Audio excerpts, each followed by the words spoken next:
Pozdravljeni. Slovenija je drugi del Evropskega prvenstva v košarki začela z zmago. Dobro razpoložena in razigrana slovenska ekipa je v do zadnjega kotička napolnjenih Stožicah v četrtek zvečer premagala v prvem delu nepremagljive Italijane. Danes zvečer čaka Slovence nova težka preizkušnja, tekma proti Grčiji. Polna je bila včeraj zvečer in polna bo v enakem času jutri. Govorimo o športni dvorani v ljubljanskih Stožicah, kjer poteka Evropsko prvenstvo v košarki. Za navdušenje več kot 10 000 gledalcev so poskrbeli slovenski košarkarji, ki so v prvi tekmi drugega dela premagali italijanske in si s tem močno povečali možnosti za uvrstitev v četrtfinale. Ključ zmage proti našim zahodnim sosedom je bila zaustavitev Belinelija. Imamo igralce na poziciji 2-3, ki so izjemno hitri, ki so zelo borbeni, ki znajo dobro čitati obrambo in to je bilo ključnega pomena, da smo uspeli zaustaviti igralca kot je on.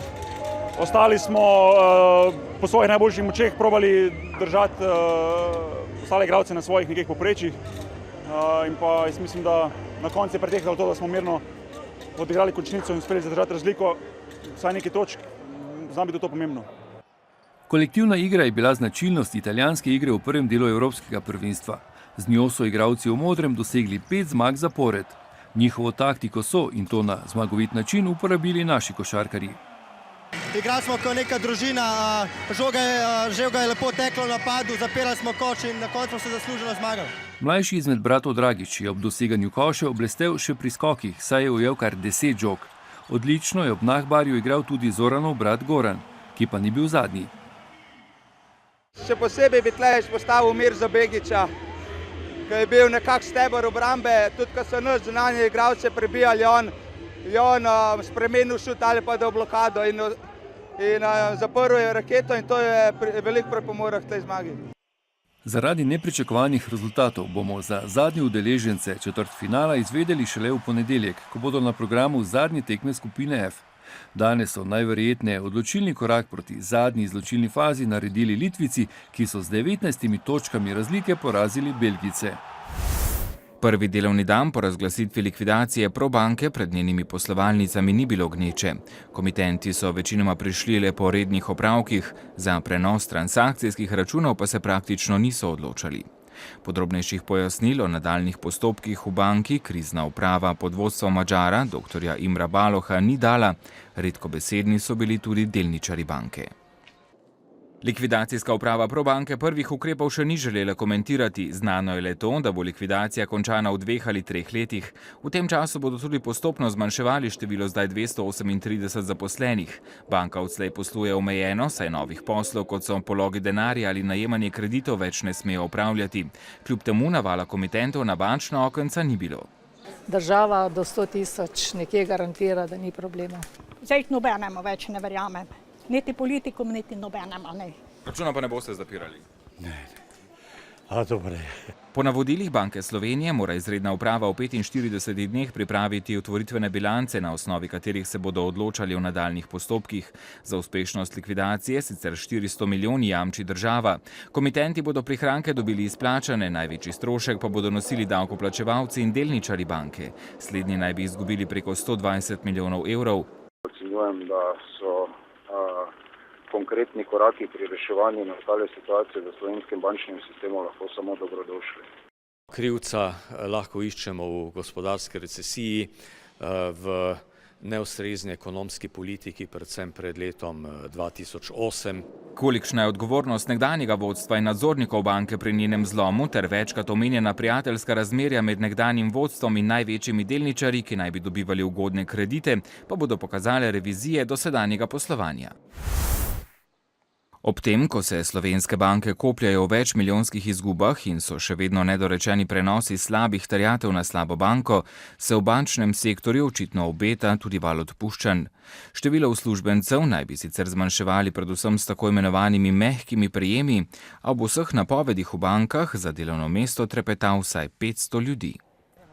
Okoli 270 v novi Ljubljanski banki, 100 v novi KBM. Neuradno ne bi odpuščali tudi v slovenski upravi Raiffeisen banke v Mariboru. Nič dobrega se ne piše več kot 320 zaposlenim nedavno likvidiranih Probanke in Faktor banke.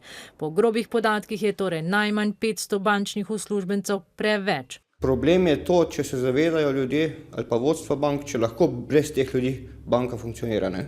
Ker konec koncev določeno delo treba opraviti. Ne? To ne more računalnik, ampak more človek. Ne? Na sindikat se dnevno obračajo zaskrbljeni člani. Svoje mnenje o načrtu zmanjševanja števila zaposlenih pa so že oddali za novo KBM, kjer naj bi se v naslednjih 3 letih najprej z upokojevanjem, nato pa tudi z odpuščanjem presežnih delavcev znebili okoli 300 ljudi. To je seveda boleče, gledajte, ne? Ampak je pa nujno zaradi tega, ker tako kot je enkrat rekla britanska premijerka, pokojna Margaret Thatcher, zdravilo je zelo grenko, pa zelo neprijetno, ampak je pa potrebno pacientu, da preživi. Hauc ob tem napoveduje, da bo s 1. oktobrom uveljavljena reorganizacija prinesla vsaj 30% manj direktorjev. Oklestili naj bi tudi bonitete zaposlenih z individualnimi pogodbami. Za vsemi ukrepi pa naj bi prihranili tudi do nekaj milijonov evrov. V tej državi se moramo enkrat končno naučiti, da za svojo plačo moraš tudi nekaj narediti in tudi odgovarjati. Na drugi strani pa na sindikatu ugotavljajo, da so pri odpuščanjih najprej na vrsti tisti, ki za milijonske izgube bank niso nič krivi. Tisti, ki so temu pripomogli, o tistih se zaenkrat še ne govori. Še več v oči bode podatek, da so si pri največjem lastniku Faktor banke ACH-ju letos razdelili za blizu 7 milijonov evrov dividend. Hermanu Rigelniku so lani namenili skoraj 400 000 evrov upokojitvene odpravnine. Matjaž Kovačič pa je ob odhodu iz nove KBM dobil odpravnino v višini 75 000 evrov. Prvi ukrepi dobrih 66 milijonov evrov vredne državne pomoči Mariboru in okoliškim občinam se bodo začeli izvajati že oktobra, je potrdil vodja razvojne agencije Darko Pučnik. Do konca letošnjega leta naj bi država občinam pomagala predvsem z davčnimi olajšavami in spodbudami pri zaposlovanju. Neposredna sredstva pa naj bi začele črpati šele prihodnje leto. Država je v Podravju v prihodnjih letih obljubila dobrih 66 milijonov evrov. Precejšen del pomoči so ukrepi s posrednimi učinki, kot so davčne olajšave, spodbude pri plačilu socialnih prispevkov, garancije za investicijske kredite. Del teh ukrepov bodo začeli izvajati oktobra. Vse tiste, kar se nanaša na davčne olajšave za zaposlovanje novih oseb in tako naprej, lahko že podjetniki danes uveljavljajo. Župani 9 občin so se včeraj seznanili z gradivom obeh delovnih skupin, ki pripravljata sveženj ukrepov. Od pomoči si veliko obetajo. Večina, torej cirka 80% denarja bo direktno priteklo v podjetja kot nek nov denar, ki bo ali za nakup opreme, ne samo nove, tudi do 5 let stare opreme. Pričakujemo od tega večje število zaposlenih, v prvi fazi pa seveda ohranitev delovnih mest, ki jih v tem trenutku še imamo. A gospodarstveniki največ pričakujejo od programa za spodbujanje konkurenčnosti, ker bo za investicije in nova delovna mesta na voljo 32 milijonov evrov. Po mojih informacijah bojo letos seveda šli razpisi ven, sama sredstva bi pa naj bila v drugem letu podeljena. Občinam prejemnicam je skupna nadpovprečna brezposelnost. V Mariboru je že več mesecev ustaljena pri skoraj 18%, državno povprečje je slabih 13%. Sojenje 10 protestnikom, ki jih je policija na 3. mariborski vstaji lani decembra pridržala in obtožila oviranja dela policistov in nasilništva, se je končalo. Obtožbo zoper enega od protestnikov je tožilstvo na podlagi dokazov umaknilo, 2 pa sta bila oproščena. Preostalim 7 je sodišče izreklo po 7 mesecev zapora. Za višino kazni tako sodnica so bili odločilni obširni dokazi, izpovedi policistov in videoposnetki. Zagovori obdolženih pa, da so bili neprepričljivi. Tako obsojeni kot njihovi zagovorniki so bili nad sodbo vidno razočarani. Da vidite, da ne vejo, kdo me je aretiral, ne vejo, kdo me je videl, da se lažemo, ki smo bili aretirani, so me kar 300 metrov beg prestavili. Definitivno smo pričakovali oprostilno sodbo. Glede na to, da menim, da ni bil izveden niti en verodostojen dokaz, ki bi mojo stranko sploh lahko obremenil. Tudi ste videli, da sodišče je obrazlagalo tako površno, ker nekaj obrazložiti, če nimaš dokaza, da je nekdo sodeloval. Preostali obsojeni so dvorano zapustili v šoku in brez besed. Tožilec je z obsodilnim delom za 7 zadovoljen, se pa bo pritožil glede oprostilne sodbe za 2 obdolžena. Glede očitkov, da ni bilo dovolj dokazov pa. Dokazi, ki so bili z moje strani ocenjeni Vsekakor sem prepričan, da so dokazi izkazujejo to, kar smo ves čas trdili, in nenazadnje pa je tudi iz sodbe sodišča razvidno, da temu je tako. Zagovorniki obsojenih so že napovedali pritožbe. Prepričani so, da je že iz samega postopka, ki je trajal kar 9 mesecev, razvidno, da je bil celoten proces zgolj posledica želje organov oblasti, da v poduk javnosti zapre nekaj protestnikov. V postopku preiskave je sicer še 16 oseb, ki jih ovadba bremeni napada na uradno osebo. Mariborski kriminalisti so ugotovili, da je pomočnica vzgojiteljica v mariborskem vrtcu Borisa Pečeta dalj časa izvajala fizično nasilje in surovo ravnala z najmanj 2 otrokoma, ki sta ji bila zaupana v varstvo in oskrbo. Novica o tem, da naj bi v enem od mariborskih vrtcev vzgojiteljica v jaslični skupini z nekaj otroki neprimerno ravnala, je prišla v javno že poleti. Ravnateljica vrtca je, ko je ugotovila neprimerno ravnanje, pomočnici prepovedala delo z otroki in je odpustila. Pomočnica vzgojiteljice v vrtcu Borisa Pečeta v Mariboru naj bi bila leto in pol stari punčki tiščala glavo pod vodo, jo grobo položila v posteljo in tudi nasilno posadila na sedež. Zaradi dalj časa trajajočega surovega ravnanja z najmanj 2 otrokoma ji grozi do 5 let zapora. 47-letna pomočnica vzgojiteljice doma iz okolice Maribora, ki naj bi surovo ravnala z 2 otrokoma, ki sta bila zaupana v vzgojo in varstvo. Ravnateljica vrtca je pomočnica vzgojiteljice potem, ko je pri neprimernem ravnanju z otroki od decembra lani do marca zalotilo najmanj 5 sodelavk, junija odpustila. Takoj sem seveda ji prepovedala z odločbo o prepoved dela za čas trajanja postopka. Obvestila sem policijsko postajo, s tem sem zaščitila otroke. 6.6. sem ji izredno odpovedala pogodbo o zaposlitvi. Starši pred kamero niso želeli, so pa nas nekateri opozorili, da je zanje nepredstavljivo, da ravnateljica skoraj pol leta ni vedela ali opazila karkoli nenavadnega. Vprašale sem jih, zakaj mi niso prej povedali, ampak ena za drugo niso vedeli, vsaka posameznica pa jo je posebej opozorila to delavko, da se tako ne ravna. Starši šele ta teden so imeli sestanek, na katerem je ravnateljica tudi njih obvestila o nasilju nad otroki v vrtcu in to na njihovo pobudo, pa se sprašujejo, ali je dotična pomočnica vzgojiteljice res samo z 2 malčkoma ravnala surovo ali pa je bilo trpinčenih otrok več. Večkrat smo poročali, da oddelek za nalezljive bolezni in vročinska stanja Mariborskega univerzitetnega kliničnega centra že več let deluje v neprimernih in zastarelih prostorih. Vodstvo bolnišnice je videlo rešitev v selitvi v izpraznjene prostore očesnega oddelka, a infektologi vztrajajo pri novogradnji.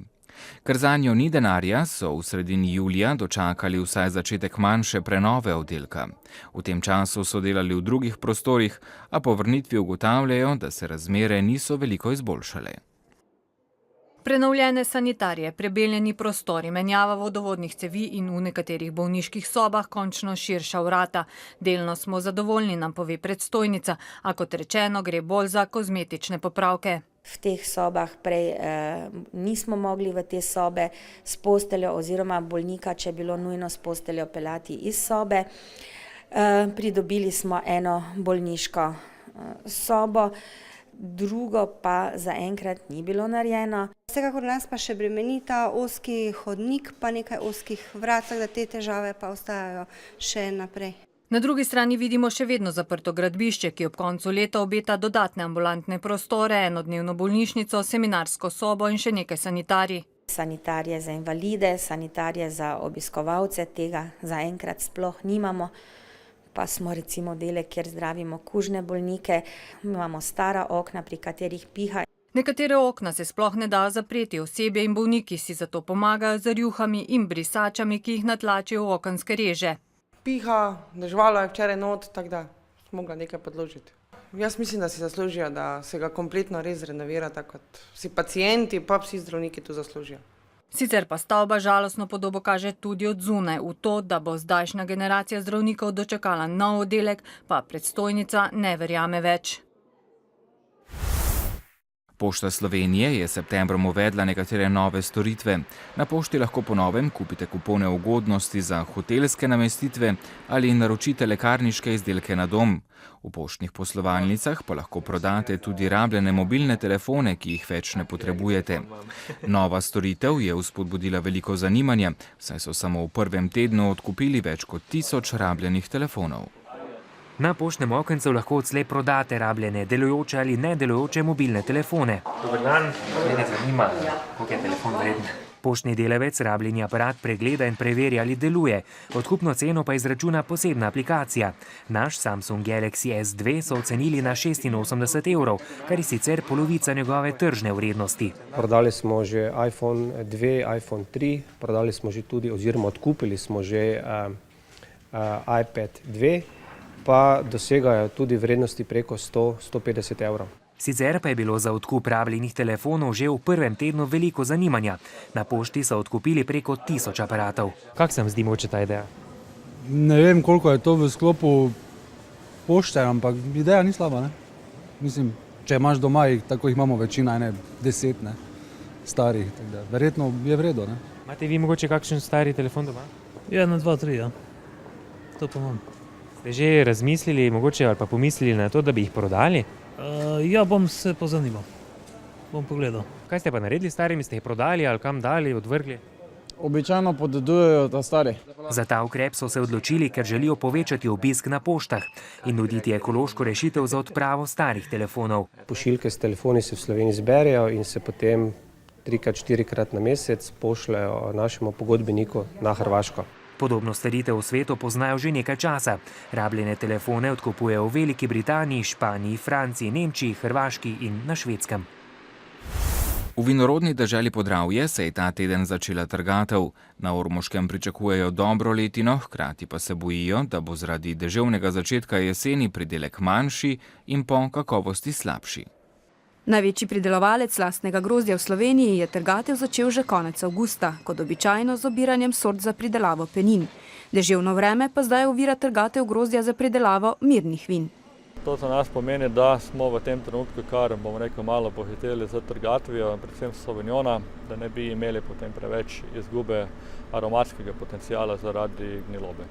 Trgatev na več kot 600 hektarjih vinogradov bodo opravili sezonskimi delavci iz Prlekije in Prekmurja. Skupaj so najeli več kot 200 ljudi. Kaj se človek nekaj zasluži, če je brezposeln, ne? Jaz sem zdaj že 2 leta doma, prej sem delala na ptile, zdaj pa so me odposlali. Koliko gajbic naberete na dan?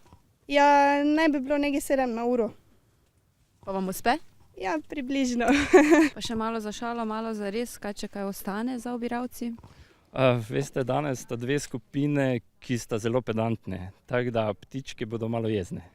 Ormoška vinska klet poleg lastne pridelave odkupi še skoraj enkrat toliko grozdja od zasebnih pridelovalcev.